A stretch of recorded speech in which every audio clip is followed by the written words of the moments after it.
Boa tarde, pessoal. A minha pergunta para os convidados é sobre o livre-arbítrio.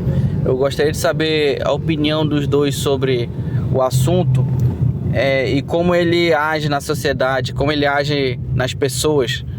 Porque para a igreja, por exemplo, o livre-arbítrio é algo muito importante, que é o que separa as pessoas boas das ruins, né? A livre escolha, as escolhas virtuosas. Queria saber de vocês sobre isso, o que vocês acham sobre, se você acha que existe, se não existe, se é um meio termo. Obrigado. Só porque o Álvaro queria ir embora. Manda ver. Essa pergunta me deixou com medo. Tá bom.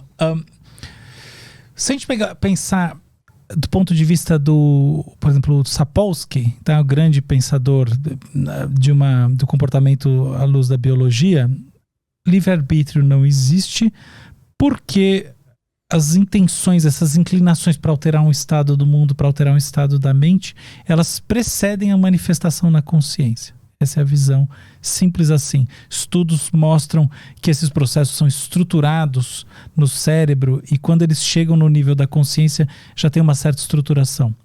É um argumento válido. Porém, existe um outro lado dessa história.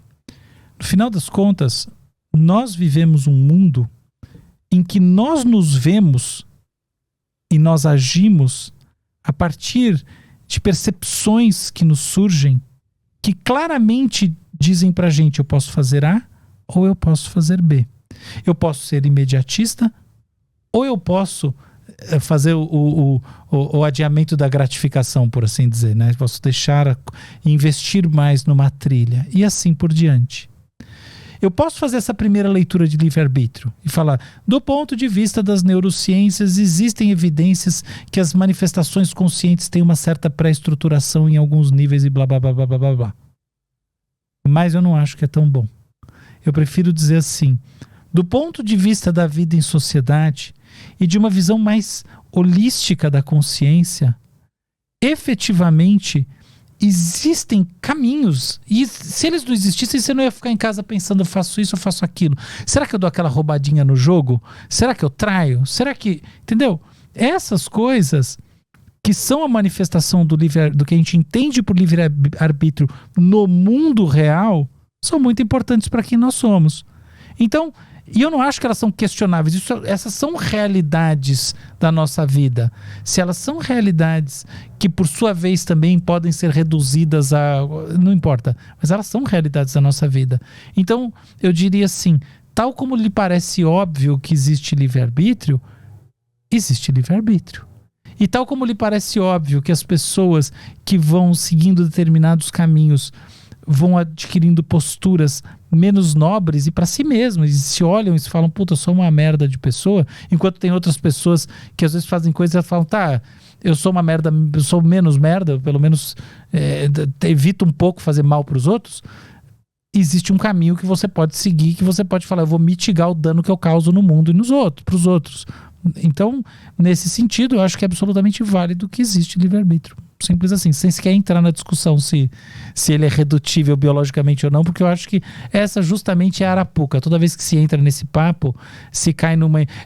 parece um discurso super sofisticado, né? Eu dizer que nas células... Mas isso aí eu conheço faz 20 anos. E esse discurso é ingênuo. O discurso sofisticado é você pensar, tá bom, mas no mundo que se manifesta como tal, você fica quebrando a cabeça e toma decisões e eventualmente suas decisões vão envolver causar mais dano e ter mais prazer imediato, ou causar menos dano e ter menos prazer imediato? Sim, então tá aí, seu livre-arbítrio, você não precisa perguntar mais nada. Você mudou então de opinião? Como assim? Da última vez que você veio aqui? Não, eu falei pra você, eu acredito que o livre-arbítrio é uma construção, que é uma coisa que não é construção, ele é uma imanência da vida no mundo, que é um assunto diferente de eu dizer, que é um tema distinto daquele no qual o ponto central é se aquilo que aparece a consciência é estruturado. Tá. E temporalmente estruturado mesmo. Você pode até medir o tempo de estruturação. Sim, é temporalmente estruturado. Sim, os pensamentos complexos vão ganhando bits de informação conforme essas redes neurais, essas redes de transmissão informacional vão sendo arquitetadas, mas também sim, você se vê no mundo com questões reais e você age sobre as questões reais e com isso você gera desfechos e, acima de tudo, sim, quando você pensa que esse segundo ponto é importante, você age melhor. Porque quando você fala que a biologia determina tudo, então dane-se. Eu tenho uma opinião muito parecida, eu concordo tudo com o que o Álvaro falou. Inclusive, essa definição que ele deu, a pessoa que não acredita no livre-arbítrio, ela também deve mudar os conceitos sobre a mente, porque a mente nada mais é do que um antecipador, né, de tudo. Ela faz uma simulação das realidades. Você simula as realidades justamente para escolher o melhor caminho. Só que as pessoas tendem a olhar para essa história do livre-arbítrio e perguntar, será que eu poderia ter feito isso diferente? Não, porque se você já fez, você não podia ter sido diferente. Mas se você pode pensar, será que eu posso fazer diferente no futuro? Sim. E a questão do livre-arbítrio em relação aos trabalhos, né, que deixaram a gente a entender que existe livre-arbítrio, foi o famoso trabalho do Libet, de 1980, onde ele falou pro cara assim, ó, pô, você vai apertar esse botão, toda vez que surgir um negócio aqui, você vai apertar esse botão. Então vamos ver qual é a vontade. Quando você perceber a tua vontade, você aperta esse botão, tá? Beleza. Eles perceberam que 300 milissegundos antes do cara apertar o botão, no sentido de mostrar que ele estava com vontade, já existia, né, uma arquitetura no cérebro como se tudo aquilo já fosse pré-estabelecido. Ou seja, ele ficou consciente daquilo depois do que aquilo já estava rolando no cérebro. Mas essa pesquisa é uma pesquisa que existem muitos poréns nela, né? Até citei ela no meu livro. Primeiro, o livre-arbítrio, a decisão consciente, ela não entra numa decisão tão chula assim como apertar um botão ou não. O livre-arbítrio teria que estar assim, ó, você vai casar? Você vai comprar uma bicicleta? Você vai mudar de emprego? São decisões importantes que você toma mais tempo. Então, a gente sabe que para um estímulo chegar na consciência, ele demora 500 milissegundos. Né? Então, e essas ações muito rápidas, por exemplo, as ações no cerebelo, o processamento do cerebelo é 10, 20 milissegundos.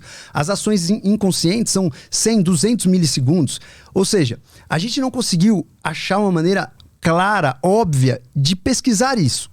Isso não mata o livre-arbítrio. Né? Pra gente pesquisar o livre-arbítrio, você pensa que você fala assim, cara, eu vou falar pra você exatamente quando eu percebi que eu conheci isso. Só que primeiro eu percebi e depois eu falo, putz, agora eu preciso falar. São duas ações. Não é uma ação. Não é momentaneamente na hora que eu percebi. Existem muitas pesquisas, inclusive falando sobre o possível campo que isso forma. Tem uma pesquisa mostrando que essa arquitetura de potencial de ação, ela existe mesmo quando você não quer fazer algo. Né? Foi um estudo de 2008, se eu não me engano. E aí, uma outra, só para finalizar esse raciocínio, uma outra provocação nesse tópico é que algumas pesquisas mostraram que a gente nunca vai conseguir ter essa simultaneidade, né, de resposta, porque talvez para grandes perguntas a gente não consegue que a pessoa saque ao mesmo tempo e fale ao mesmo tempo. E isso, a gente teve a própria pesquisa do Libet. O Libet, que foi esse cara que fez a pesquisa em 1980, ele fez uma outra pesquisa em 2006, falando sobre o campo da consciência, né? A consciência forma um campo e talvez esse campo impacte, sim, nas coisas involuntárias. Isso não significa que o involuntário manda sempre no consciente, mas pode ser que seja um campo onde esse campo se influencie. Então, resumindo, né? Se você não entendeu nada, eu não acredito que essas pesquisas que são citadas para justificar que não existe o livre-arbítrio, eu não acredito, elas não me convenceram que não existe livre-arbítrio.